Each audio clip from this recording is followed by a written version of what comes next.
I didn't decide to write this book. I've traveled for most of my life, and then I became a writer, and the two kind of just got together lah.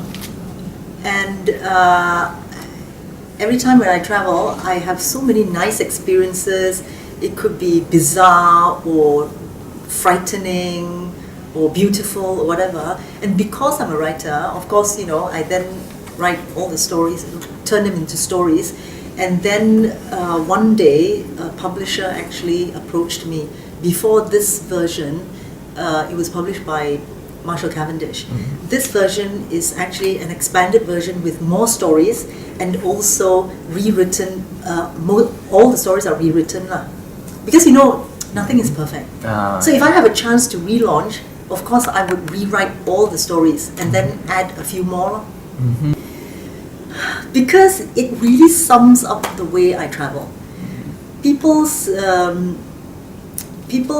idea of backpacking is like dirty, uncomfortable, long hair, unwashed and all that.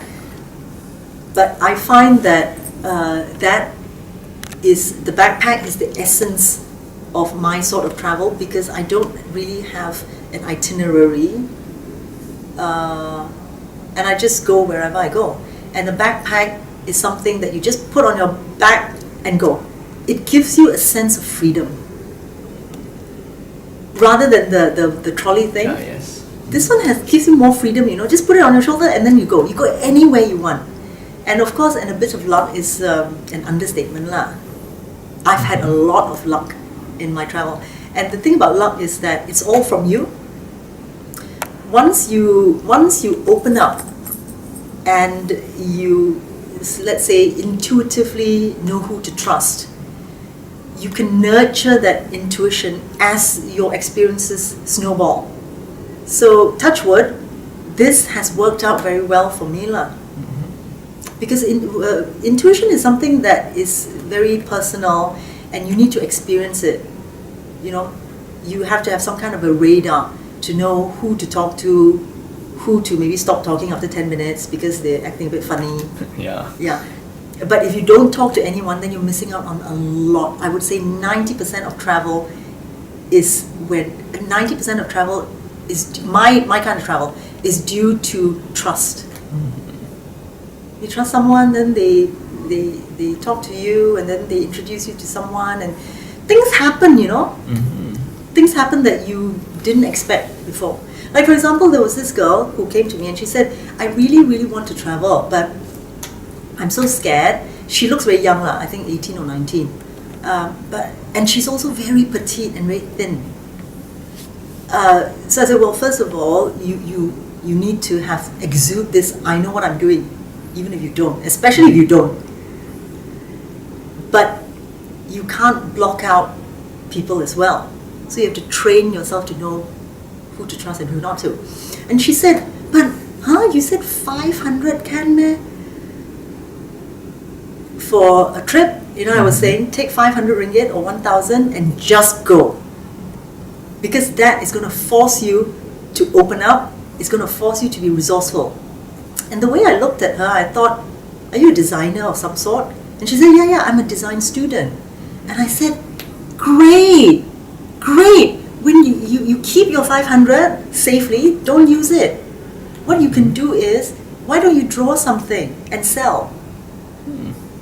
Yeah, that's an interesting or way. Design a bracelet, get some thread, do a bracelet, do a pendant, whatever. Sell it for a few ringgit or a few rupiahs or whatever, and that's your meal. That's lunch.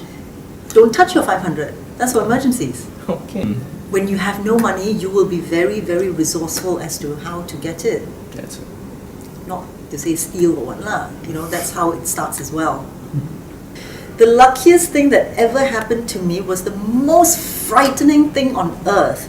And even as I look back now, I think, I was lucky. I'm glad it happened. But if the same situation were to happen again, I would not have done it.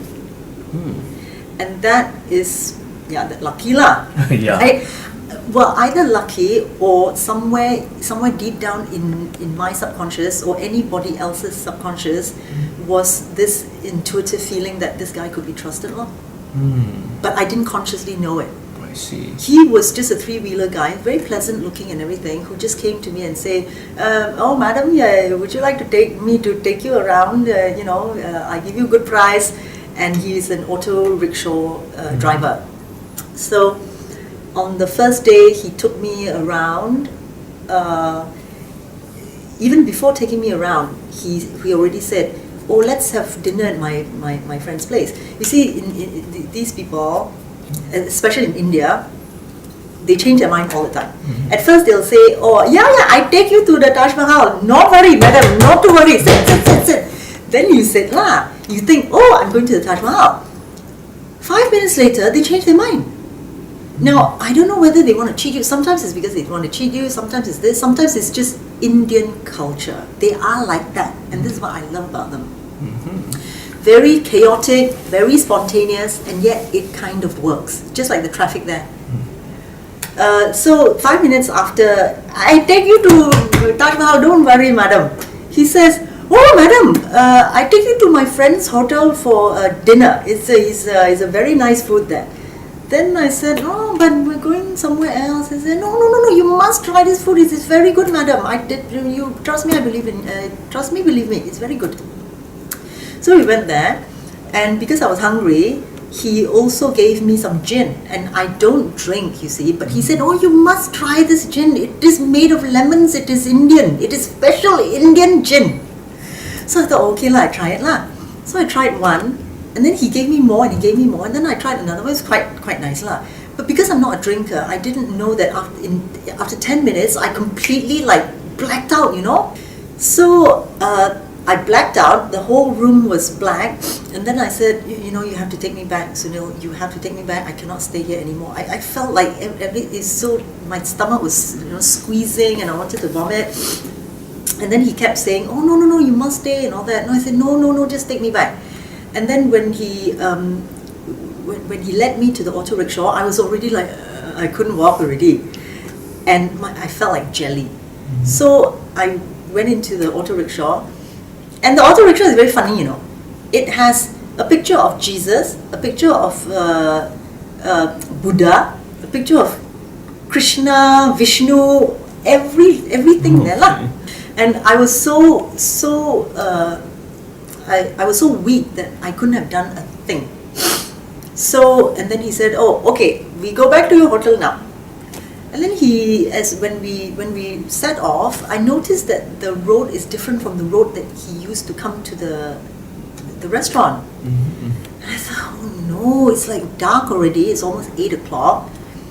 It was in a jungle, so I could feel the branches brush the auto rickshaw, and I could see that some trees around, and it was all pitch dark, not even moonlight. Phone also no reception. This is where I felt complete freedom. Freedom, Wow. Because you're so scared, you're not scared anymore. What is there to be scared of? You can't fight him. It's in the middle of the jungle, you scream also no one will hear. So after a long time, I just decided, okay, just let things happen . Yeah, and how did that turn out? Well, I'm here. Okay. Yeah, I'm glad to hear that. I'm here to write about. I'm here, and I've written about it. Yeah. So, wow. But that's amazing. I mean, wow. That was amazing, lah. I mean, I've had many experiences, and this is one that I say I would not go through again. Maybe it's because I don't trust enough, and sometimes I feel quite disappointed with myself. But we have to make that decision. Yeah, that's true. We have to decide, in that split second moment, whether to trust or not. Yeah. And in retrospect, I made the right decision. Yeah. But we always have some kind of fear. That's true. I think a little bit of fear is good. My favorite travel memory is actually I have two. One is an old lady that I met in Ipoh who was bedridden and never traveled her life, and yet was so knowledgeable, and we had a good 2-3 hour talk, and that was by accident that I met her as well, because I wanted to use the toilet in the coffee shop, and the toilet happened to be in her room. And she talked about the Japanese occupation, about her and her husband, who were immigrants from China, and they were volunteers at the Force 136. The Force 136, as you know, were the locals who were the informers to the British Army that were trying to get the Japs out. So that was unexpected. I mean, how many times have you been to a coffee shop in Ipoh for fun or something like that, and then you end up talking 3 hours with an elderly lady upstairs? So sometimes when I travel, I really think, I wonder what is there. I wonder what is upstairs. I wonder what is behind the surface. And that's the kind of travel that I like. The other one is when I was in India for a good 1 month already. And when you're there for 1 month, you're so immune to all that, hello, money, hello, and target you, they target you. You don't even do that anymore. But after a while, they don't hassle you, you know. They can sense new flesh. So after a while, they didn't really hassle me anymore. So that's when I sat at a stall and I was eating something on my way to the Taj Mahal. I just made a detour and I ate at a stall. And this little beggar child of about 6 or 7 years old, in rags, you know, snot down her nose and the hair like dreadlocks and all that. She was peeling an orange. And as I was looking at her, she was very shyly, you know, look at me like that, and then she peeled the orange, and then she looked at me. And because everyone does that, I thought I would tease her. So I went like that. And immediately, without even thinking, she split her orange in half and she placed half an orange onto my palm. And I thought, okay, that is equivalent to, if she's a beggar child and she has a very little to eat, that's equivalent to however much cash you have in your pocket right now, giving half of it away.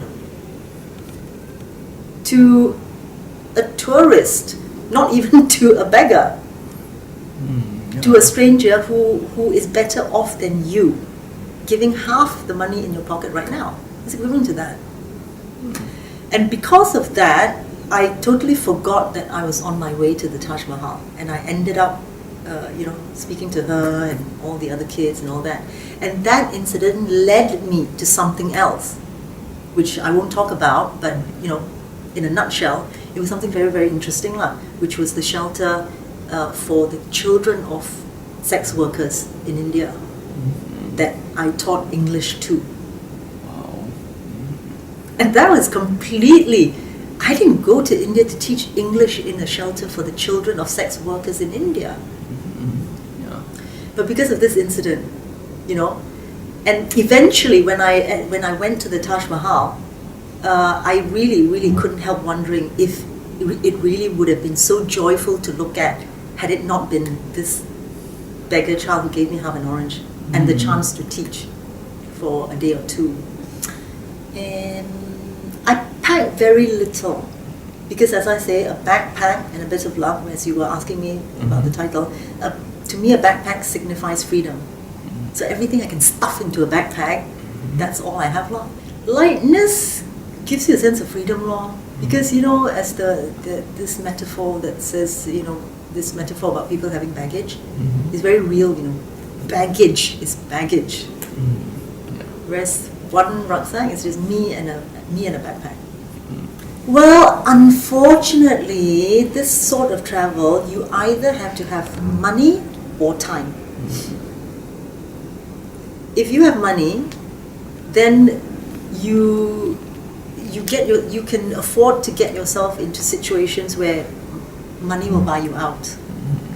Let's say you end up in a place where there is no you end up in a place where there's no cheap accommodation, and the only one is like 2,000 a night. Then you have money, then it's okay, because you have no time. If you have time, you'll say, I'll hop onto a train and see and go somewhere else and see whether they have other accommodations or not, or whatever. that means you have a lot of time, right?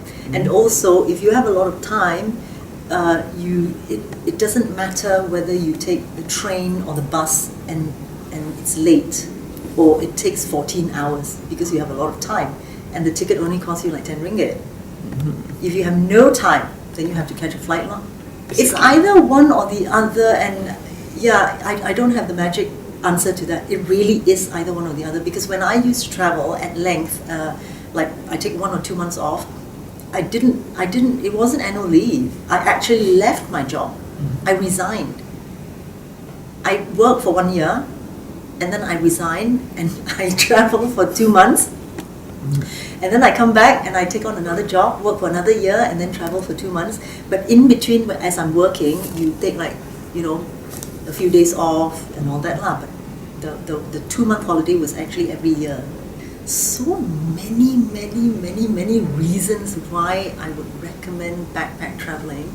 That if you want to grow as a person lah, if you want an interesting life. Some people like pleasurable things.